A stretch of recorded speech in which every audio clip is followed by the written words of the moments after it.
వాళ్ళు కూడా వాదనలు వినిపించారు. 200 పేజీల కౌంటర్ కూడా గవర్నమెంట్ వైపు నుంచి దాఖలు చేశారు. చేసిన తర్వాత జడ్జి గారు మొత్తం వాదనలు విన్నారు. జడ్జిమెంట్ రిజర్వ్ చేసి పెట్టారు 31 తారీఖున. నేను ఏసీబీని ఏం కోరుతా ఉన్నానంటే, అదేవిధంగా గవర్నమెంట్ ఏం కోరుతా ఉన్నానంటే, జడ్జి గారు రిజర్వ్ చేసి పెట్టిన తర్వాత తీర్పుని మనం వెంటనే తొందరపడి, నేను ఎక్కడికి పోయేది లేదు, ఎక్కడికి తప్పించుకునేది లేదు, తొందరపడి మీరు అనవసరంగా ఎందుకు ఈ హడావుడి చేస్తున్నారని అడిగాను. ప్లస్ ఇప్పుడు నేను అయినప్పటికీ చట్టాన్ని గౌరవించే పౌరుడిగా, రాజ్యాంగాన్ని గౌరవించే పౌరుడిగా వాళ్ళు పిలిచారు కాబట్టి వచ్చాను. వచ్చి నాకు ఒక లెటర్ ఇచ్చారు. ఇన్ఫర్మేషన్ కావాలి, డాక్యుమెంట్స్ కావాలి. ఏం ఇన్ఫర్మేషన్ కావాలి, ఏం డాక్యుమెంట్స్ కావాలో మాకు తెలియదు. అందుకే అడిగాం. అడిగితే ఇప్పుడేమో వాళ్ళు లేటెస్ట్ గా ఏం చెప్తున్నారంటే, మీరు ఒక్కరే రావాలి, లాయర్స్ రాకూడదు. ఆల్రెడీ తీర్పే అక్కడ పెండింగ్ ఉన్నది కాబట్టి మా లాయర్స్ తో వస్తే మీకేం ఇబ్బంది అని అడిగితే సమాచారం ఇవ్వడం లేదు. దాంతోపాటు ఇంకా ఏమంటున్నారంటే, మీరు ఒక్కరే రావాలి. నాకు ఒక్కరే రావడానికి ఇబ్బంది లేదు, కానీ ఒక పౌరుడిగా నా ప్రాథమిక హక్కులకు కూడా భంగం వాటిల్లకుండా చూసుకోవాల్సిన బాధ్యత నా మీద ఉంటుంది. అందుకే పోలీస్ అధికారులను అడిగాను, ఎక్కడైనా లిఖితపూర్వకంగా ఉందా నా లాయర్ రాకూడదని, దయచేసి ఉంటే ఇవ్వండి అన్నాను. సో వారు సంప్రదిస్తున్నారు. నేను ఇక్కడ కేవలం ఇవాళ ఏసీబీ ఆఫీస్కి వచ్చాను. మీకు ఏం ఇన్ఫర్మేషన్ కావాలి? ఇప్పుడు నన్ను వాళ్ళు అడుగుతున్న ఇన్ఫర్మేషన్ మొత్తం గవర్నమెంట్ దగ్గరే ఉంది. నేను తీసుకున్న నిర్ణయం ఏదన్నా ఉంటే అది మినిస్టర్ గా తీసుకున్నాను, గవర్నమెంట్ గా తీసుకున్నాను. అట్లాంటప్పుడు నా దగ్గర ఉన్నదని సమాచారం వారు ఏదైతే అపోహపడుతున్నారో అదంతా మీ దగ్గరనే ఉంది. ఈ వాదనంతా కూడా నేను ఆల్రెడీ కోర్టులో చెప్పాను. కోర్టు ఆల్రెడీ తీర్పు రిజర్వ్ చేసి పెట్టింది. హైకోర్టు మీద ఉన్న గౌరవంతో, చట్టాల మీద ఉన్న గౌరవంతో, రాజ్యాంగం మీద ఉన్న గౌరవంతో నేను ఇక్కడికి వచ్చానని చెప్పాను.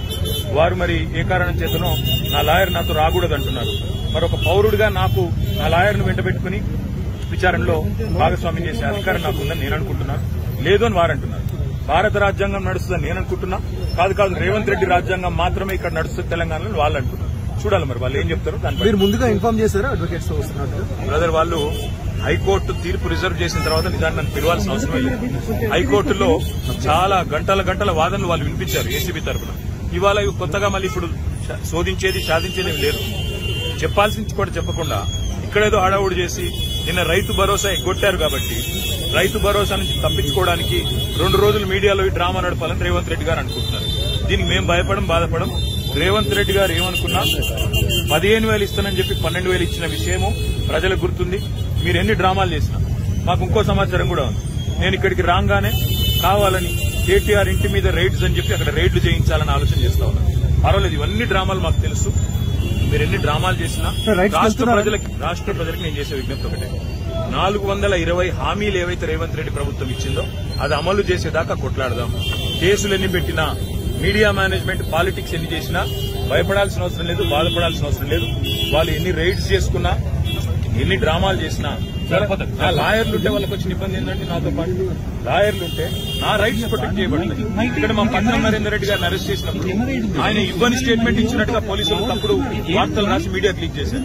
అట్లా కాకుండా నా రైట్స్ నేను ప్రొటెక్ట్ చేసుకోవాలి కాబట్టి లాయర్ ఉండాలని కోరుతున్నాను. వాళ్ళకి వచ్చిన ఇబ్బంది సార్. ఇప్పుడు ఈ స్థాయిలో ఆంక్షలు పెట్టారు, మీరు నేరుగా విచారణకు అటెండ్ అవుతున్నారు. వాళ్ళు చెప్పిన టైం నరేందర్ రెడ్డి గారు ఇవ్వని స్టేట్మెంట్ ఇచ్చినట్టుగా తప్పుడు స్టేట్మెంట్లు రికార్డ్ చేసింది పోలీసు వాళ్ళు. అందుకే నాకు వాళ్ళ మీద నమ్మకం లేదు కాబట్టి నా లాయర్లను తెచ్చుకున్నాను. ఇప్పుడు మా ఇంటి మీద రైడ్ చేసి నాకు తెలిసి ఏం చేయబోతుంది, రైడ్ చేసి అవసరమైతే కొన్ని ఇంప్లాంట్ చేసి కొన్ని లేనిపోని సృష్టించి అందులో ప్లాంట్ చేసి దాని మీద కేసు కొనాయించాలని వీళ్ళ చిల్లర ప్రయత్నం. నేను చిట్టినాయుడు గారికి చెప్పేది ఒకటే, ఇవన్నీ డ్రామాలు చేసినా, ఎన్ని కథలు పడ్డా, ఎన్ని అక్రమ కేసులు పెట్టినా, నువ్వు రైతు భరోసా ఎగ్గొట్టింది ప్రజలకు తెలుసు, నువ్వు మాట తప్పింది తెలుసు, 420 హామీలు ఎత్తగొట్టింది ప్రజలకు అర్థమైంది. నువ్వెన్ని చేసుకున్నా తప్పకుండా నిన్ను వదిలిపెట్టాం. ప్రజాక్షేత్రంలో తప్పకుండా మా హక్కుల కోసం కొట్లాడు. ఇవాళ నేను అడిగేది ఏంటంటే, మొన్న నరేందర్ రెడ్డికి జరిగింది, వాళ్ళ నాకు జరగదని గ్యారంటీ ఏంది? నరేందర్ రెడ్డి ఈయన స్టేట్మెంట్ ఇచ్చినట్టు, కన్ఫెషన్ ఇచ్చినట్టు, అనవసరంగా నా పేరు చెప్పినట్టు లేనిపోని పుకార్లు వీళ్లే సృష్టించిన పోలీసులు మీడియాకు లీక్లు ఇచ్చారు. నాకు కూడా అట్లే చేస్తారనేది నా డౌట్. రెండవది ఇవాళ నేను మళ్ళీ చెప్తున్నాను, నేను ఇక్కడ రాగానే నా ఇంటి మీద రైడ్ చేయాలని చెప్పి వాళ్ళు ప్లాన్ చేసుకున్నారు. తప్పకుండా నా ఇంటి మీద రైడ్ చేస్తే కూడా అన్లయమని ఇరికిచ్చి రేవంత్ రెడ్డి గారు ఇచ్చిన 2 చిట్టీలు, అవసరమైతే ఇంకో 2 ఏమైనా సృష్టించి అని ఇరికిచ్చి కావాలని బదనాం చేయాలన్న చిల్లర ప్రయత్నం చేస్తున్నారు. నా హక్కుల కోసం తప్పకుండా నేను కొట్లాడతాను. న్యాయవాదుల సమక్షంలో ఎంక్వైరీ చేయాలని కోరుతున్నాను. తప్పే. చాలాసేపటి నుంచి వెయిట్ చేస్తున్నారు, ఇంకెంతసేపు వెయిట్ చేస్తారు, ఏమని చెప్తున్నారు? 5 నిమిషాలు చూసిన తర్వాత మరి పోలీసులు సహకరించకపోతే నా దారి నేను. అంటే ఇప్పటివరకైతే ఏం చెప్పట్లేదు పోలీసు వాళ్ళు. మరి లిఖితపూర్వకంగా ఏం చేయట్లేదు, కానీ వాళ్ళు ఫోన్లు ఏదో మాట్లాడుతున్నారు పైకి. రేవంత్ రెడ్డికి మాట్లాడుతున్నారో, మరి ఇంకా డీజీపీకి మాట్లాడుతున్నారో, ఎవరికి మాట్లాడుతున్నారో తెలియదు. వాళ్ళు ఏం చెప్తారో దాన్ని బట్టి నా తదుపరి. సార్ ఇప్పుడు అడ్వకేట్స్ ని అనుమతి లేదు అనేది అయితే నిబంధన లేదు కదా సార్? అడ్వకేట్స్ అనుమతి లేదు అనేది తప్పు. మొన్న పట్నం నరేందర్ రెడ్డి మీద ఏ కుట్ర అయితే వీళ్ళు చేసిండ్రో, ఆయన ఈయని స్టేట్మెంట్ ఇచ్చినట్టు పోలీసు వాళ్ళు ఏదైతే దొంగ స్టేట్మెంట్ సృష్టించి ఆయనను నన్ను బద్నాం చేసే ప్రయత్నం చేసిండ్రో అది జరగకూడదన్నదే నా తాపత్రయం. అందుకే లాయర్ ఉండాలని నేను కోరుకున్నాను. లాయర్ ఉంటే వాళ్ళకి అభ్యంతరం ఏందో నాకు అర్థమైతలేదు. ఏమైనా కానూను ఉందా చూపెట్టు, కాగితం చూపెట్టు, కాగితం చూపెట్టు. సార్ మీరు క్వశ్చన్ చేస్తే ఏం చెప్తున్నారు సార్? అడ్వకేట్స్ తీసుకొని వెళ్తాను కానీ మా ఇష్టం. ఇది ఇక్కడ భారత రాజ్యాంగం లేదు, అంబేద్కర్ రాసిన రాజ్యాంగం లేదు, అన్ముల రేవంత్ రెడ్డి రాసిన రాజ్యాంగం ఉంది. మా ఇష్టం, మా జాగిర్ అంటూ ఏం చేయాలి? సార్ ఉద్దేశపూర్వకంగానే మిమ్మల్ని ఇక్కడ డైవర్ట్ చేసి ఇంటి వైపు రైడ్కి వెళ్లారు. ఇంటి మీద ఇప్పుడు రైడ్కి వెళ్ళడానికి ప్రయత్నం చేస్తున్నారు. వాళ్ళు రైడ్ చేసి కూడా మనం ప్లాంట్ చేస్తారనేది నా అనుమానము. తప్పకుండా చట్టపరంగా న్యాయపరంగానే పర్లేదు. ఆల్రెడీ తీర్పు రిజర్వ్ అయ్యింది. అయినా ఈ డ్రామా చేయాల్సిన అవసరం ఏంటో పోలీసులకి తెలుసు. ఈవెన్ ఫామ్ హౌస్ కేసులో కూడా ఇంటి దగ్గరకు వచ్చి ఎలాంటి అనుమతులు లేకుండా వచ్చి డ్రామా చేసి అక్కడ ప్లాంట్ చేసి రేవంత్ రెడ్డి ఇచ్చిన కొన్ని ఆడ పత్రాలు పెట్టి లేదా ఇంకోటి పెట్టి కేసులు పెట్టి ఇరికేయాలన్నది వాళ్ళ తాపత్రయం. అన్నింటినీ కూడా న్యాయపరంగా ఎదుర్కొంటాం.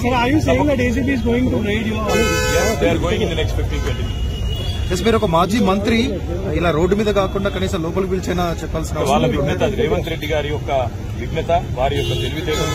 నేను సహకరించడానికి ఇక్కడికి వస్తే నన్ను కనీసం లాయర్ కావాలని కోరుతందుకు కారణం ఒకటే.